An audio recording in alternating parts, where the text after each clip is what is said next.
मैं असम में रहती हूँ। 3 घंटे की फ़्लाइट और 4 घंटे ड्राइव करने के बाद हम शिमला में थे। आखिरकार हम अपने घूमने की जगह तक पहुँच चुके थे। हमने अपने होटल में चेक इन किया, पर हमने कमरों को चेक नहीं किया क्योंकि हमने उन्हें पहले ही ऑनलाइन बुक कर लिया था और हम थोड़े जल्दी में भी थे।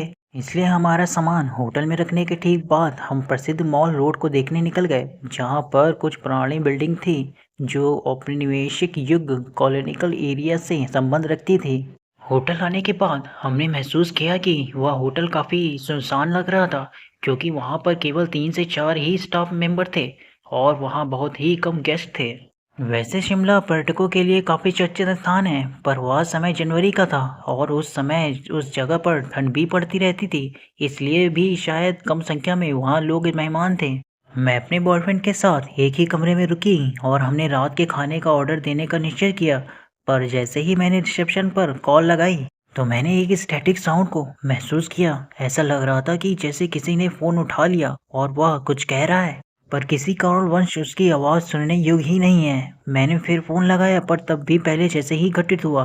तब मेरा बॉयफ्रेंड खुद रिसेप्शन पर गया, पर वहाँ कोई भी नहीं था। उसने मुझसे पूछा कि तुम रात के खाने के लिए बाहर जाना चाहोगी? हालांकि मैं नहीं जाना चाहती थी क्योंकि ठंड बाहर बहुत थी, पर मुझे काफ़ी भूख लगी थी, इसलिए हमने बाहर जाना पड़ा। हमारे दोस्तों ने शाम को ही खाना खा लिया था, इसलिए उन्होंने वहीं रहने का फैसला किया। जब हम वापस होटल लौटे तो हमने देखा कि होटल का रिसेप्शन अभी भी खाली था। हमने सोचा कि शायद यह होटल सस्ता होने के कारण यहाँ की हॉस्पिटैलिटी अतिथि सत्कार इतना अच्छा नहीं है जितना बड़े होटल का होता है। मैं तरोताज़ा होने के लिए वॉशरूम गई। अंदर मैंने वॉशरूम के दरवाजे पर हल्की-हल्की सी दरवाजे की खटखटाहट की आवाज़ सुनी, तो मुझे लगा कि शायद यह मेरा बॉयफ्रेंड होगा। तो मैंने उससे कहा कि 2 मिनट रुको, पर दरवाजे पर खटखटाने की आवाज़ आती रही। मैंने दरवाज़ा खोल कर उससे कहा कि तुम्हें क्या समस्या है? तो वह अपने मोबाइल में गेम खेलता हुआ मेरी तरफ आश्चर्य के साथ देख रहा था। यह काफ़ी अजीब था, क्योंकि मैंने साफ रूप से कुछ तो सुना था, पर मैंने सोचा कि शायद बाहर तेज ठंडी हवा चल रही है, जिसके कारण से किसी प्रकार की आवाज़ हुई होगी जिसे मैंने सुना होगा। चूंकि हम थक चुके थे, इसलिए जैसे ही हम बिस्तर पर लेटे हमें नींद आ गई। ठीक आधी रात के समय मुझे ठंड लगने लगी। जैसे ही मैं उठी तो मैंने उठकर देखा कि कंबल मेरे ऊपर नहीं था।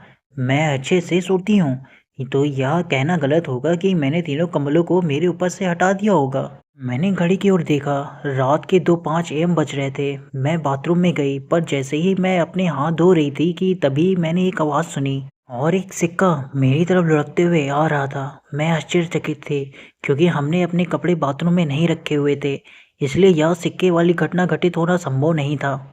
एक क्षण के लिए मैं उसी जगह पर जम गई। मैं हिल नहीं पा रही थी। मैंने अपने शरीर में कँपकँपी सी महसूस की।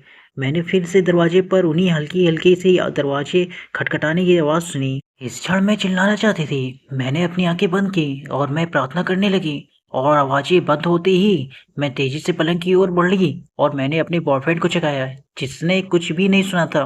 बाद में जब मैंने उसे सब कुछ बताया तो उसने बाथरूम को चेक किया और उसे वो सिक्का मिल गया, पर इस बात का पता नहीं चला कि वो आया कहाँ से था।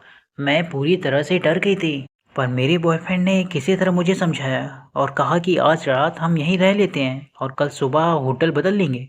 मैंने उसे गले लगाया और मैं सो गई। अगले दिन बाथरूम का इस्तेमाल करते समय मैंने दरवाजे को खुला रखा। उस होटल को छोड़ते समय रिसेप्शन पर कुछ स्टाफ मेंबर थे।